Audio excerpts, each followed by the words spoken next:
Sino yung nabasa na, ang pangalan niya ay si? Gabriel. Isang anghel Anghel. na sinusubo ng Panginoon. Galing saan? Langit. Langit siya, isang messenger, mensahero, nagdadala ng balita. Okay? Yun ang kanyang trabaho.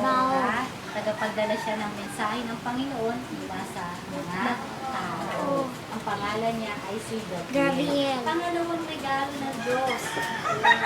Bawa, ikaw, tinanggap mo na si Angel Gabriel. Yun yung regalo ng Diyos sa iyo. Pangalawang regalo ay sino? Isa namang babae. Okay, ilan ang babae dito? Isa, dalawa, tatlo, apat, abo, lima. Lima lang ang babae. Kakaunti ang babae at puros mga lalaki, no? Eh kanina, Gabriel, pero angkin siya. Lalaki ba siya, babae? Lalaki. At ang pangalawa ay isa namang babae.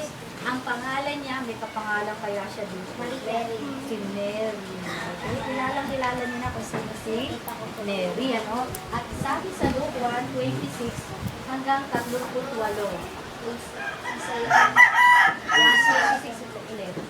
27, basahin mo na yung 27. Tungkol kay Mary, ha? Sa isang birhen na ang pangalay Maria, Ayun, Maria. siya ay nagtatakdang ikasal kay Jose, isang lalaki buhat sa lipi ni Haring David.